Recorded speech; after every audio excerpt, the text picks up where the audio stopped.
Right. Awesome. Let's start. Hare Krishna, everybody.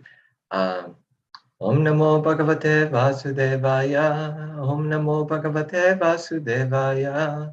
Om Namo Bhagavate Vasudevaya.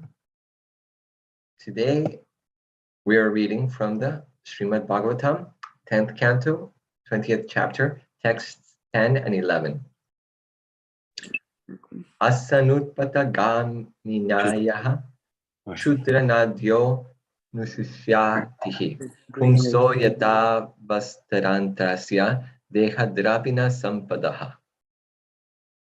Synonyms: Asan, they became; Utpata Gaminayaha, straight from their courses; Shudra, insignificant; Nadyaha, the rivers; Anushushyatihi, drying up; Pumsaha, of a person; Yata, as; Asvantantrasya, who is not independent, that is, who is under the control of his senses; Deha, the body; Dravina, physical property; Sampadaha, and riches. Translation: with the advent of the rainy season, the insignificant streams which had become dry began to swell and then strayed from their proper courses, like the body, property, and money of a man controlled by the urges of his senses. Purport.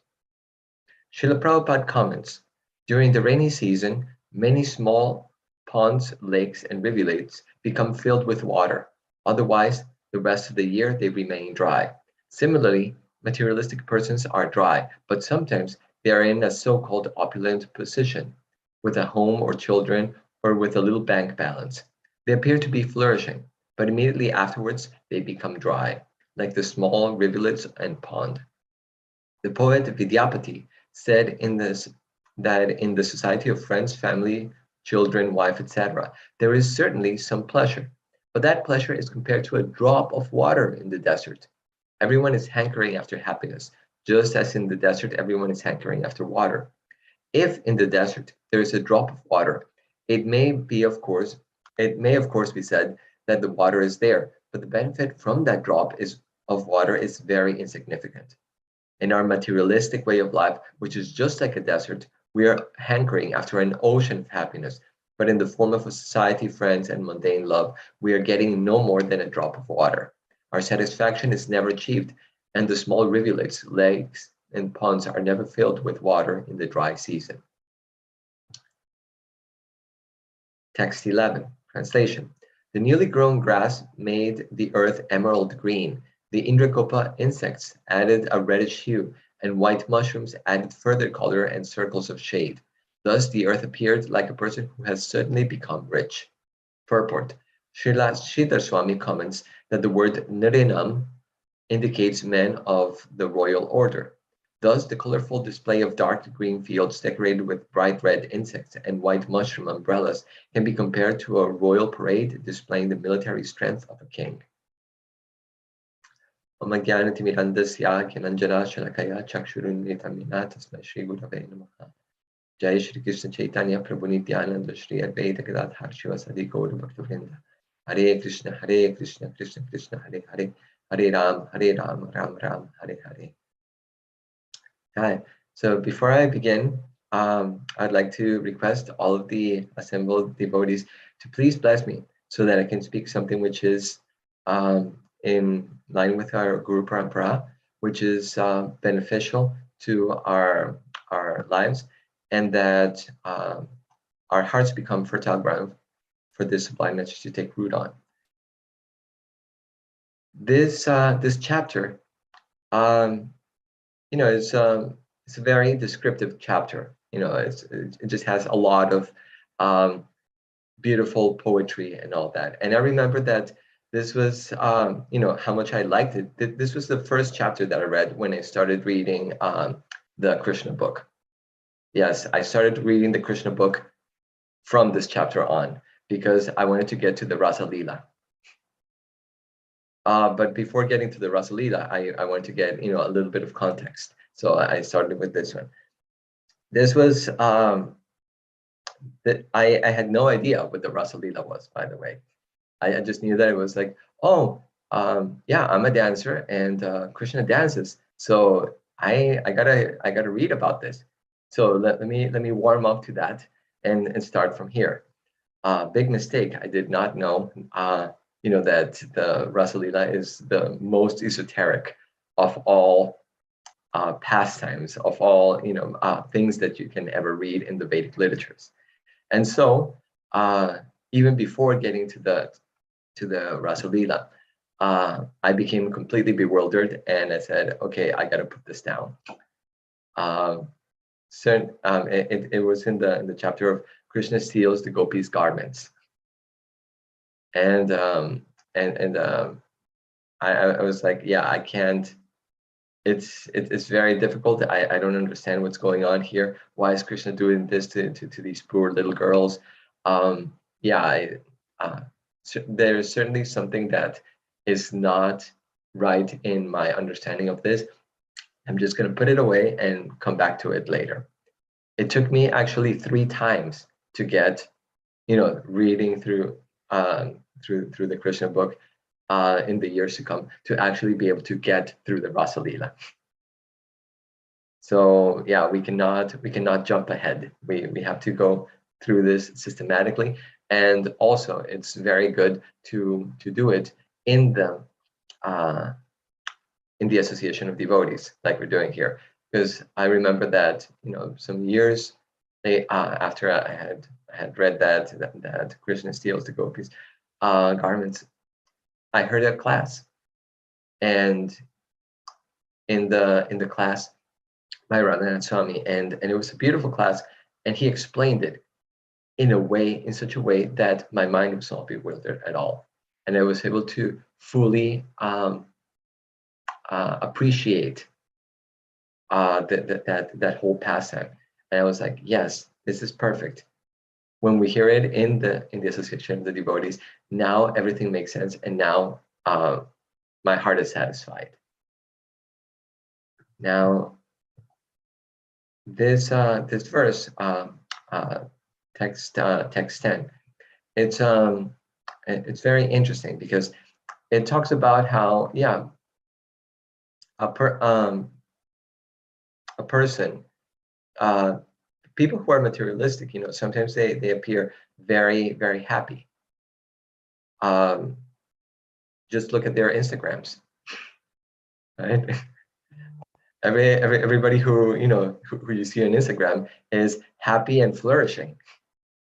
They got the perfect life, they got the perfect body, they have the perfect amount of money. Everybody is great on social media. But how much of it is really there? Yeah, they captured a moment. They captured a moment of happiness. And it was just that. It was just a droplet in a big desert. Everybody's hankering for happiness, but are we getting it? And the answer is not really. Just look at the statistics. Right now we're an all-time high in the number of mental illnesses. Just like 30 years ago, mental health was not a thing. It was a thing, but now it is really a thing. Everybody that we know of, has to grapple with mental health in one way or another. Now you could say, yes, maybe there's more awareness now. Yes, but at the same time, people have become much more disturbed in their minds, throughout. And the trend doesn't seem to be, diminishing or going away anytime soon. It seems to like progressing to more and more. And this is one of the things that we can really ask, of the educational system at this moment, and is the following: what are we doing to really address this? okay, well, like go to a counselor. The counselors, they're up to the limit. You go at any university, you will see that there is not enough resources to cope with it, and most students at universities throughout the United States, they're just given pills. They're just given pills to do to get to deal with whatever they're doing, because the counselors can't uh, give enough time for them. So it is really like, oh wow, so this is there, right now what we can do, just have some pills, and various, pill for that, pill for that, and at a very young age, and that is the way that we cope with life. That and drugs, right? Because what else is there? So the thing is that the educational system is not preparing us for it. What the educational system is right now doing is helping us become a nice little gear within a big machine, so that we can fit right in there and work for some time. And then when we're done, it takes it off and puts a new one in. So this idea of education as merely skills is not enough. They have tried to include ethics into it, but who likes ethics? Whenever they talk about the ethics class, it's like, oh my God, like, okay, do we really have to go through this? But the idea is, we have to learn how to be happy. We're using our brains for the most sophisticated things, to be able to analyze complex engineering systems, complex social mechanisms. And we're not using it for the most important thing, which is analyzing our own lives. That we're not using it. What are the actions that I'm performing? And how are those actions translating into my happiness? What is the quantity and quality of the happiness that I'm getting out of it? These are not things that are being addressed, by the modern educational system. We have to understand really what it is that will make us happy. Now, have people thought about it? Yes. Philosophers throughout the history of the world have thought about it, and they've come up with like very interesting questions. I didn't say answers, I said questions. Right? Who has actually come up with answers? Well, the people who have gone in deeply into their spiritual traditions, i.e. saints, the saints of the different spiritual traditions, they have shown like, yes, you can find happiness, and this is the way that you can do it. And it's by linking yourself again with the source of it all, with the divine power, with God. They have shown you can attain true happiness. Oh, but no, religion is the opium of the masses. We shouldn't teach religion in the schools. Oh yeah, okay, fine. Here, then go for the pills. Right?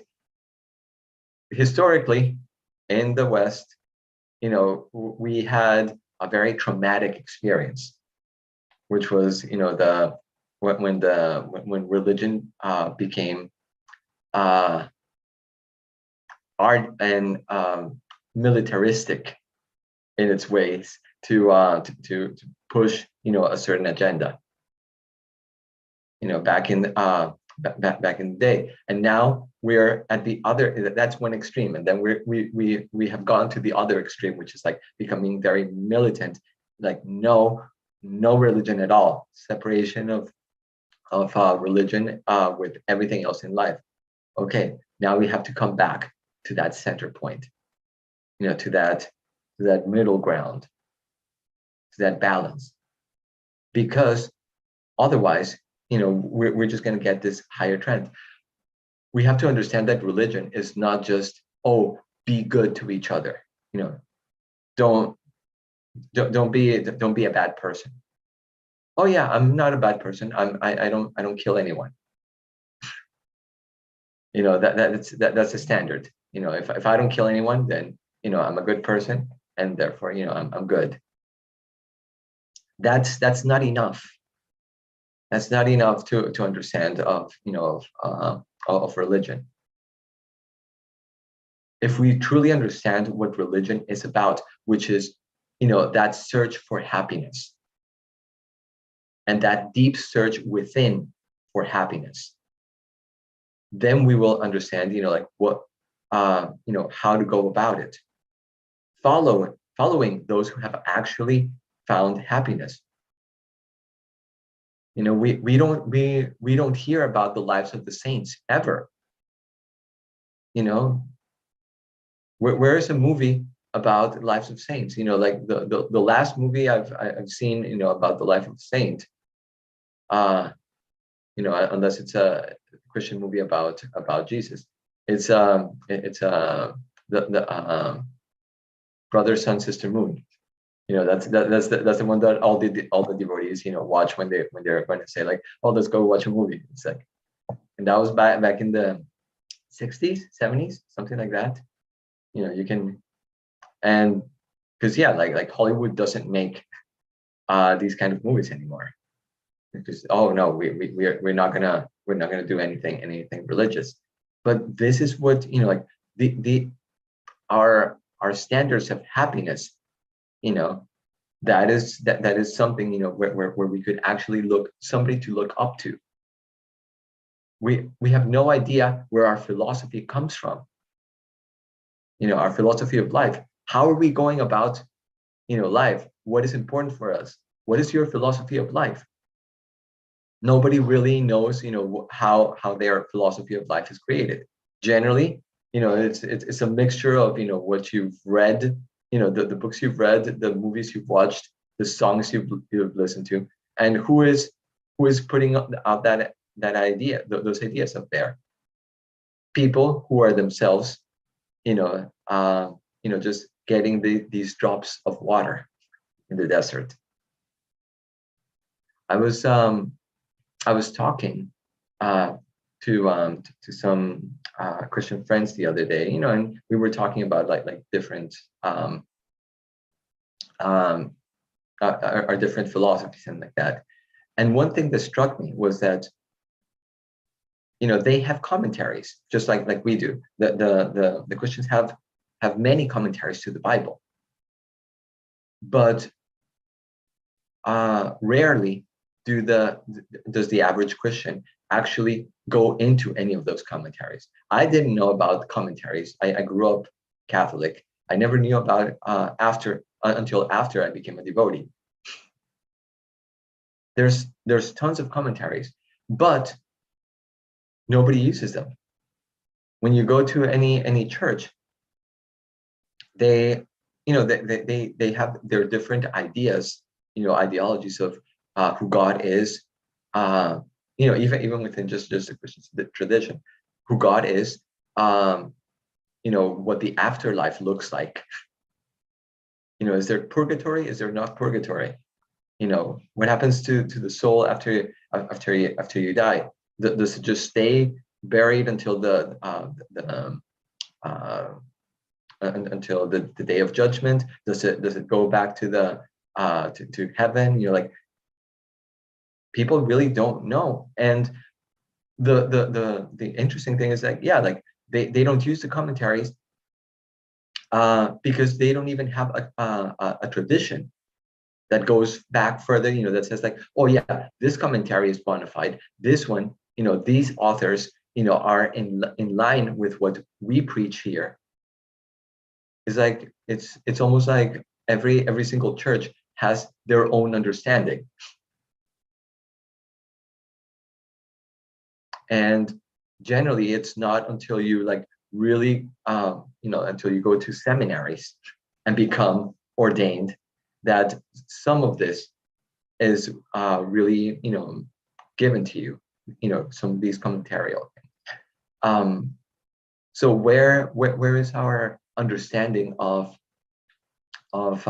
God, of the method of coming to Him, really coming from? It's many times it just goes. Many times it just goes to like, well, this is what they say in my church, but like there is no understanding of really, a parampara tradition to any of this. And that is one of the things that I really appreciated from our from our tradition, and is that it has this rich commentarial tradition of acharyas that are really not only explaining to us, but enriching all of our understanding more and more to of what it is that we believe in, and that we are aspiring to be, and how to do it. One of the great works that we've seen is the Shatsandarbhas. Jiva Goswami. When I was studying Sanskrit at Columbia University, I remember I felt so proud to, because the scholars they generally go like, oh yeah, these Hare Krishnas, blah blah blah, but nobody can deny the genius of Jiva Goswami. Like all of the scholars, they hold high Jiva Goswami, and I was like, yeah, he's I'm part of his family. That I'm with him. I was so proud about that. Yeah, it's like, yeah, he's one of my gurus. He's one of in the Guru Parampara. I'm with him, so I was so happy about that. And what does Jiva Goswami do? He very systematically in the Shatsandarbhas lays out our philosophy. Is that in the first one, the Tattva Sandarbha, he establishes like, okay, what is the means to attain knowledge? And he it takes the whole text to show, the conclusion of it is that, yeah, Bhagavatam is the right means, to attain knowledge. The scriptural evidence is the most authoritative, and of all of them, the Bhagavatam is the best. And so then he can continue with the rest of the work, basing all of his statements on the Bhagavatam. Then on the next three, the Paramatma Sandarbha, the Bhagavan Sandarbha, and the Krishna Sandarbha, he establishes, okay, like what the absolute truth is. He says, that the absolute truth is non-dual, but is seen, differently as Brahman, as Paramatma, and as Bhagavan, as the all-pervading light, as the super soul in the heart, and as the Supreme Personality of Godhead. And he doesn't explain much about the Brahman, the all-pervading light, because there's not much to say about it. It doesn't have qualities, it doesn't have anything, so okay, it's very, very little. But he goes into great depth, establishing who the Paramatma is. It's there's a whole book, the Paramatma Sandarbha, where he explains, that who the Paramatma is, and it's really the absolute truth when he when he is in the process of creation, what in relationship to creation. Well, creation, annihilation, and maintenance. The whole thing with in relationship to the material world. That is the and then, well, this absolute truth in when perceived as Bhagavan is that absolute truth, but now not just in relationship to the material world, but now in relationship to the devotees. Now we talk about relationships. What does Bhagavan do? What does the Supreme Personality of Godhead do? He has pastimes. He has loving exchanges with his devotees. That is that is Bhagavan.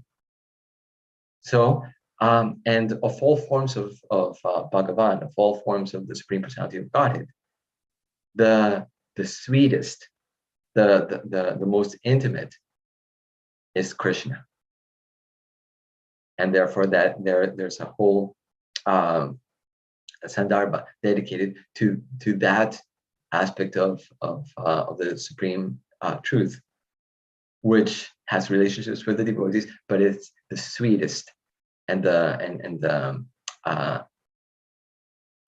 most intimate. And with this, then Jiva Goswami has created what is the Jiva Goswami, he tries to explain everything in terms of three things: of our relationship with God, of the method by which we can attain Him, and the goal that we to get to Him. So these very first three, the Paramatma Sandarbha, the Bhagavat Sandarbha, and the Krishna Sandarbha, they establish our relationship with God.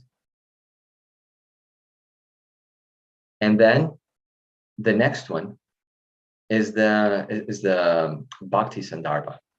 And in this Bhakti Sandarbha, he establishes the method by which we can attain the absolute truth. And then finally, in the Priti Sandarbha, he establishes the goal. So, and that what does it look like when you actually attain that bhakti to God?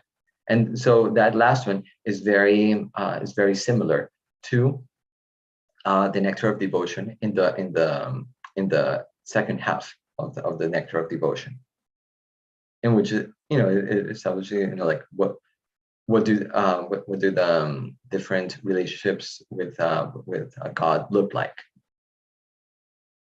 So in this way, he establishes. And throughout all of this, the beautiful thing is that Jiva Goswami is doing it in a way that is expounding all of this through the lens of Lord Chaitanya Mahaprabhu. Because all of this, has been explained, by different traditions and everything, but he does it through the lens of Chaitanya Mahaprabhu. And what is that lens? The oneness and difference. When he establishes that the fact that God is is this oneness, is everything, but at the same time he is different from us. That the fact that we're qualitatively one with God, but quantitatively different from him, then he can reconcile many of the things that up to that point there was the tradition of the monism of Shankaracharya. It's that tradition that says, yeah, God is one, God is everything, like that. And then you have Madhvacharya, which is like no. Like he was very, like, he goes like this. You see in all of the pictures of Madhvacharya, he's like this, and not because he liked the Japanese and going like that, but it's because he was going like, God and us, we are different. It's two. And basically all of the commentaries of Madhvacharya are whatever Shankaracharya said, I'm going to say exactly the opposite. Like there's a song by this famous artist right now, and basically she got brokenhearted by by her husband, and so she divorced him and made a song, which was the song that he dedicated to her, and she took that song and made exactly the opposite.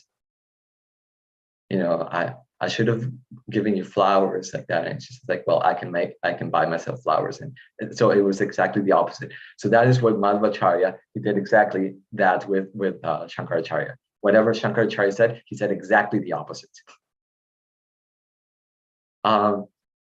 And so here comes Chaitanya Mahaprabhu saying like, well, actually it's it's both.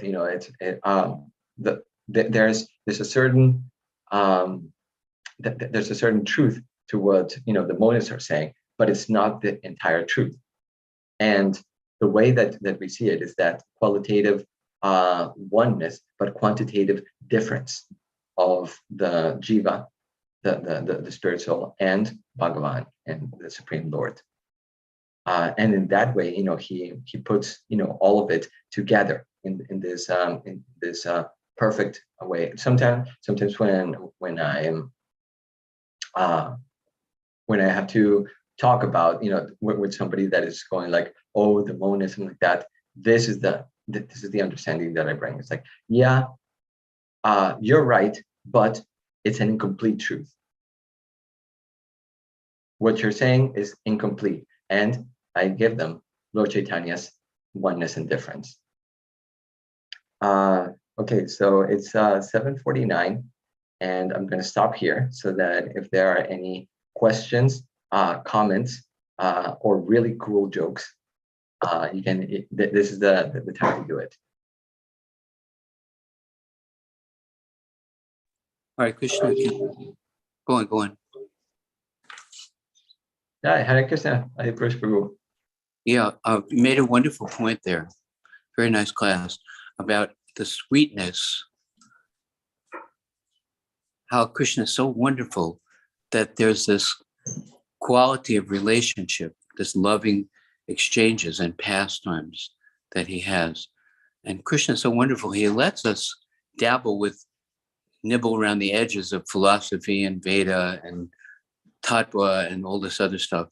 But then at one point, we start to actually glorify the Lord, directly appreciating how he's caring for us, reaching out for us, and revealing himself and invoking a response from us that we want to serve him. We're here to glorify the Lord. And Krishna is so wonderful that he cuts through all that other philosophy and ritual and ceremony and dogma, to the point where there's someone smiling and laughing and loving us and attracting our attention, and then we want to serve him. So that's like you made a point about how the sweetness of in Lord Chaitanya's Leela, about how he was showing us that we love Krishna and that Krishna loves us. That's a very good point. Thank you very much, Hare Krishna. No problem.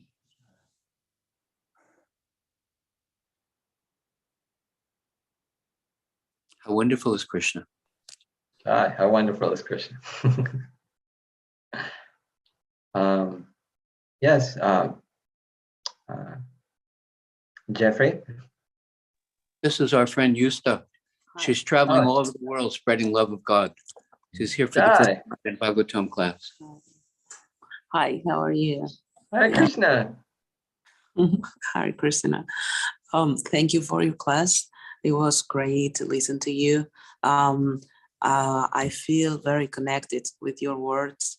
I guess that we can provide more love and show to others all the beautiful things that through the religion and through the mental health we can arrive, right? And I think we can follow that purpose. We can definitely do the best to share with others this mindset. So thank you very much. I appreciate to share this moment with you. Thank you. Thank you so much for listening and Yeah. and for doing what you're doing. Yeah, thank you. So we first had question from Jeffrey. Oh, I just wanted to appreciate you. Thank you for your class. It's very nice. Going back to the 10th verse here, where the insignificant streams swell and stray from their proper course, I thought it was very interesting, your point about true religion is more than like adherence to a rule or to a structure, but for a deeper internal search for connection and happiness. And in thinking about that verse, as much as we can think of overflowing, the dry stream overflowing with like material want, we could also think of the stream as overflowing with nectar. And when you're overflowing with that, you could stray from the path as set out just in ecstasy. And so the idea that blind adherence does not define either religion or a religion, so much as that search for a deeper connection, which may sometimes appear to be off the proper course. Okay, amazingly said. Thank you very much. Ananda Manjari Devi, please. Hare Krishna. Hare Krishna. I just wanted to, I have one comment and question too, but I want to first voice the question in the chat from Kartik. Okay, sure. Thank you for the thought-provoking class. About aim of religion being search for happiness. Can you define happiness? Can't be the absence of suffering or smiling all the time, right? Equanimity. How can we be happy if we don't know what exactly it is? Okay. Yeah, very good question. Yeah, happiness cannot be just the absence of suffering. The example that is constantly given is that if we're banging our head against the wall, and we're getting a really bad headache out of that, and we stop. I have to move the car. We feel happy, right? But that is not our definition of happiness. Just that absence of suffering. How can we be happy if we don't know what it is? Well, actually, we do know what it is intuitively because we're searching for it, right? And we know, we intuitively know that is not there, because we keep searching for it, we keep hankering for it. So Ananda Mayobhyasat, it is said that we are pleasure seeking. We're always looking for this happiness by the nature itself of the soul. So what we're looking for is not just, as you said, it's not the absence. It's not just to get to neutral, going from negative to neutral. We actually want that bliss, and that bliss is found by relationships. The problem with the relationships in this material world is that they're temporary. and they're filled with a lot of, ego, and because of that, there are so many problems.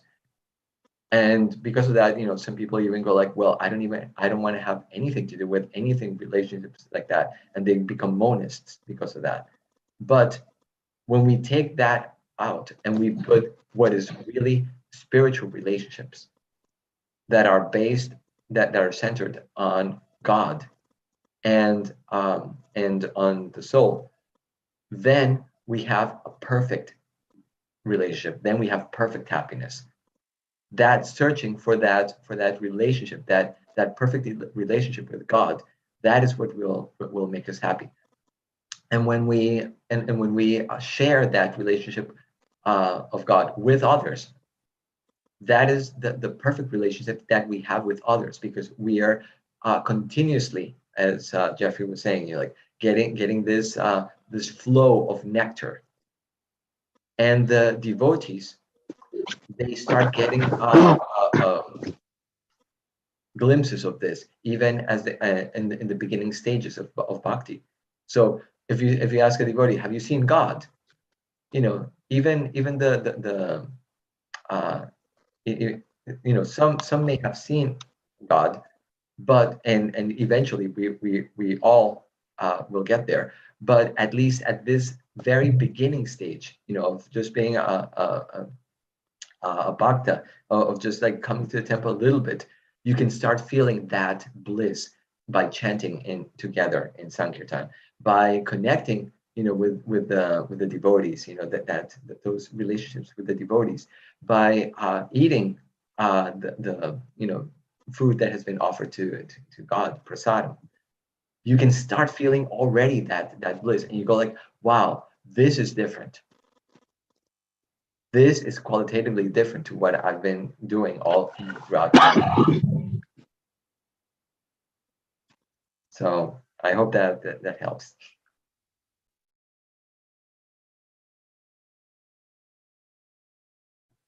Okay, now I want to name something that came in the chat by Allen Ginsberg, which is happiness is loving Krishna and serving him. His will is our will. His wish is our end and our command, which is a very beautiful comment. And also it's beautiful because Allen Ginsberg, the poet, was actually connected with Srila Prabhupada, and he would chant Hare Krishna.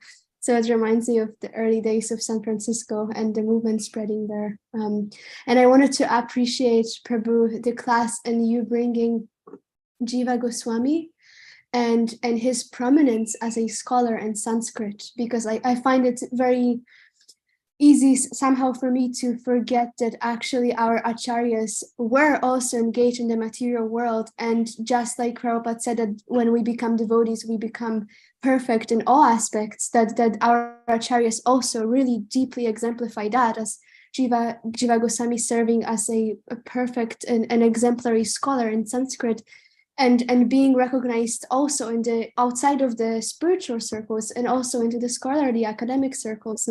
And so that gives me a lot of hope to just hear that. And I'm just very grateful to be hearing that from you, especially knowing your own engagement with the academia.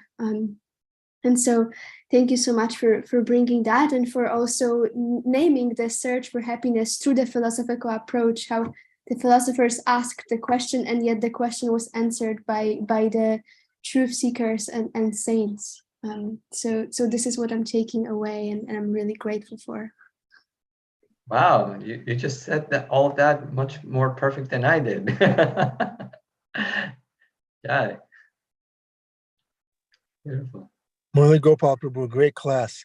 I once, I was working, I had an office job years ago, and I met this high-profile psychologist. She was like a psychotherapist for rich people, and she had a yacht, a house here and a house there.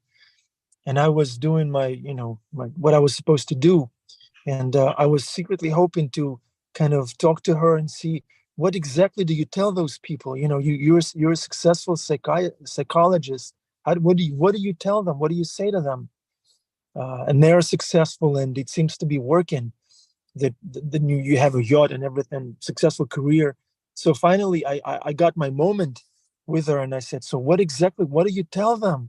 when they come to you with depression and their issues. And she said, oh, I just give them pills. She said that I just write prescriptions. That's all I do.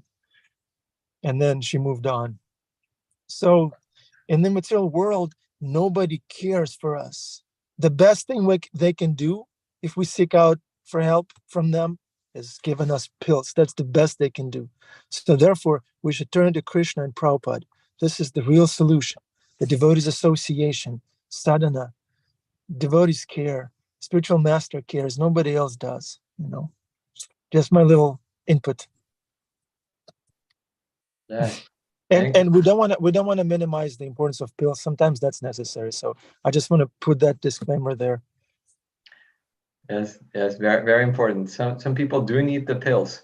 Some people do need the pills. And so, but on top of that, you should also follow up with bhakti. Yeah. Yes. Andrea. Hare Krishna, dear Murli Hare Gopal. Krishna. Yeah, I was actually going to add on to the caveat about there's certain things that we do need medicine for.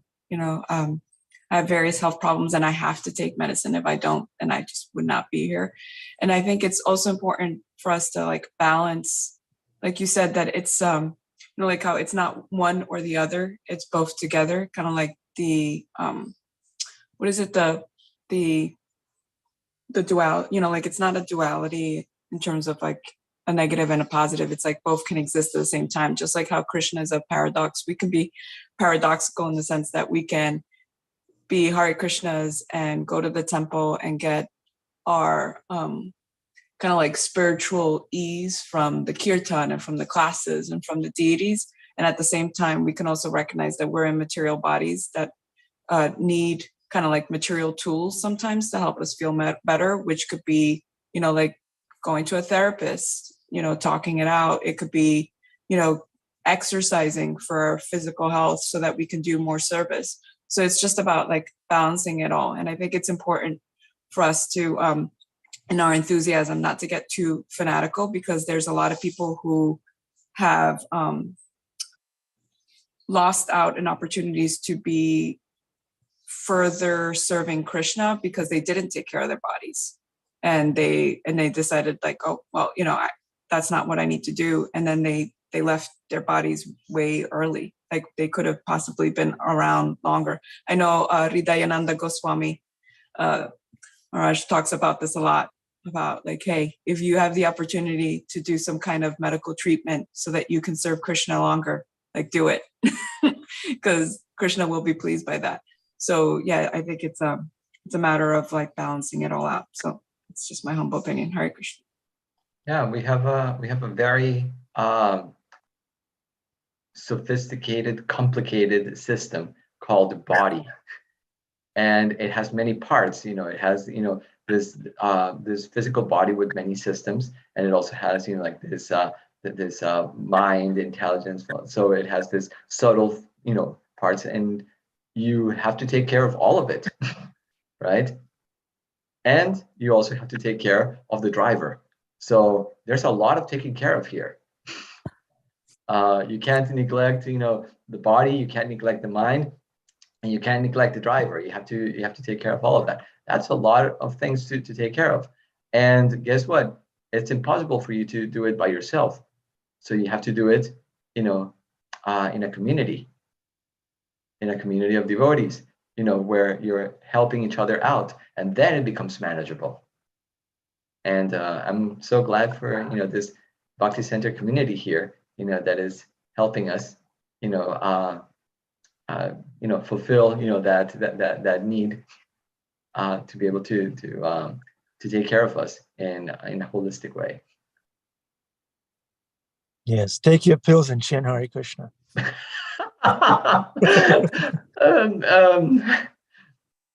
It's an interesting way of but yeah, whatever works. Yeah. I'm recalling this episode with Srila Prabhupada. Shrutakirti Prabhu was sharing. He said, yeah, I was having a rough time in Vrindavan. I was severely ill, and I think it was a typhoid or something, or jaundice, and he was on the floor, and the devotees were stepping over him saying, "You're not the body," and they would just move on with their services. "You're not the body." Nobody cared. And then Srila Prabhupada came across and saw Sri Kirti in that condition, and Srila Prabhupada said, "So is anybody taking care of Sri Kirti?" And then the devotees started taking care of Sri Kirti, and Sri Kirti Prabhu was saying, "If not for that, I wouldn't have been here. Wow. I wouldn't have made it if not for Srila Prabhupada's concern for my body, so that I can engage in service now." Andrea put it very nice. Thank you, Andrea. Andrea is a very balanced devotee. Andrea, she's always, her service is to damage control what we're saying here in this class.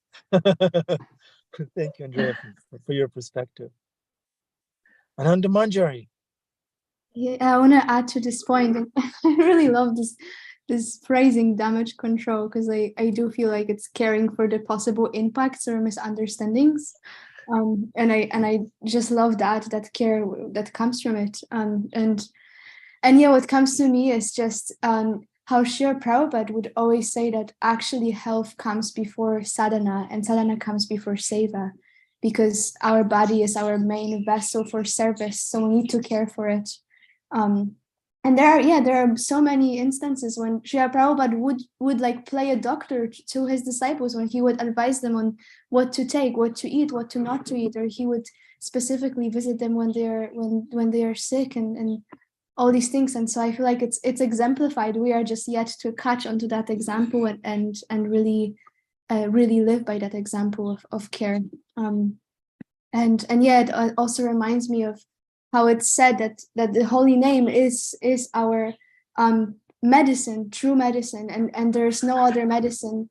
And yet, in order to really truly take that medicine, we also need to chant purely. And so until we reach that point when we can chant purely, we also need other support to keep ourselves together and try to do it in a balanced way that at least doesn't damage our spiritual health, if not to support it.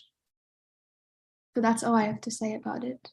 That's very beautiful. And in fact, yeah, like even when you chant purely, what are you doing?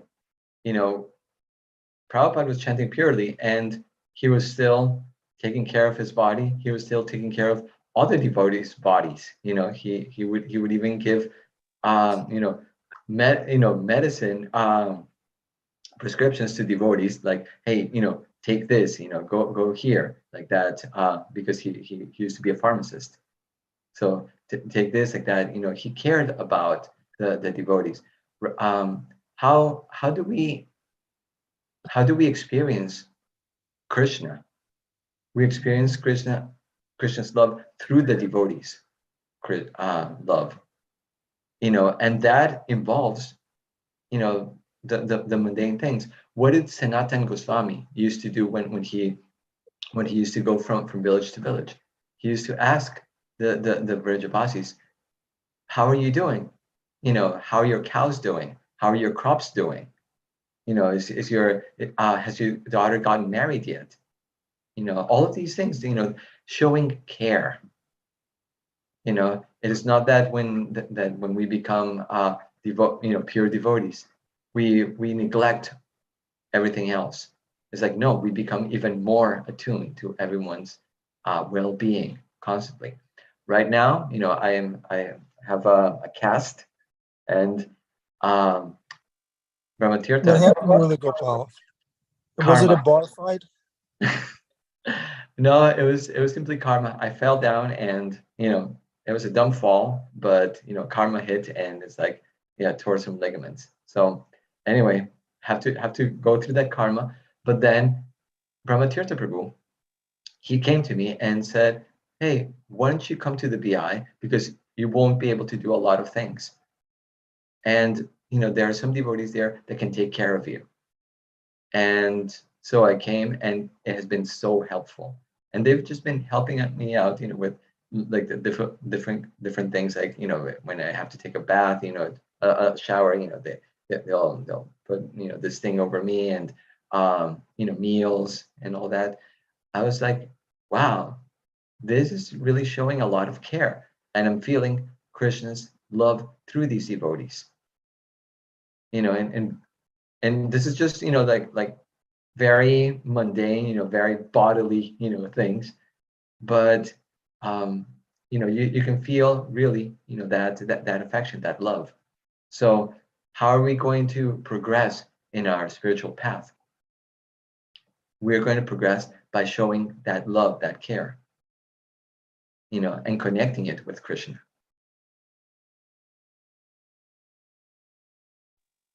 What's that episode in Chaitanya Charitamrita where the devotee was on the verge of dying from a disease, and he was refusing to treat the condition, saying that I'm just chanting Hare Krishna, I'm too busy for that, that's mundane. And Lord Chaitanya told him, this is not your body, this body belongs to me, so you should take care of that body so that you can serve in our mission, in our movement. What's the devotee's name? Does anyone know? Sanatana Goswami. Sanatana Goswami, okay. He drank on his way to Jagannath Puri. He was going through the jungle, and he drank some contaminated water, and because of that, his body started, having all of these how do you call it? It started erupting with Boils. blood, boils like that. And it was terribly painful. It was terribly horrible like that. And yeah, he just said, like, you know what? Maybe I should just, my body is useless. I should just like throw myself in front of the Jagannath car and die. And Lord Chaitanya said exactly what you said. Like, your body's not your body. I need your body. You have given your body to me, so it's not yours. It's not yours for you to do whatever. You have given it to me, so now, and I'm going to use it to do wonderful things. So you should not damage another person's property. Yes. Great class, Murli Gopal Prabhu. Even with one arm, you gave such a wonderful class. We can only imagine what kind of class you can give with 2 arms. Maybe twice as ecstatic. Okay. Thank you very much, Murli Gopal Prabhu. Andrea, we saw Paul briefly. Beck and Andrea are up. Rich Prabhu, iPhone, Suzanne, Amrita Kishori, Didi, Pink Yogi, Kartik, Ananda Manjari, Renisha, Leslie, Preeti Chaturvedi. Thank you very much, dear devotees. Have a wonderful day. I already said that. Take your pills and chant Hare Krishna. I want to end this class with that. Yeah, it's so wonderful to serve Krishna together. There's nothing like it in the material world, like the association of the devotees. We can go through anything, any obstacle together. Rich Prabhu, how are you? How are your crops? How are your cows?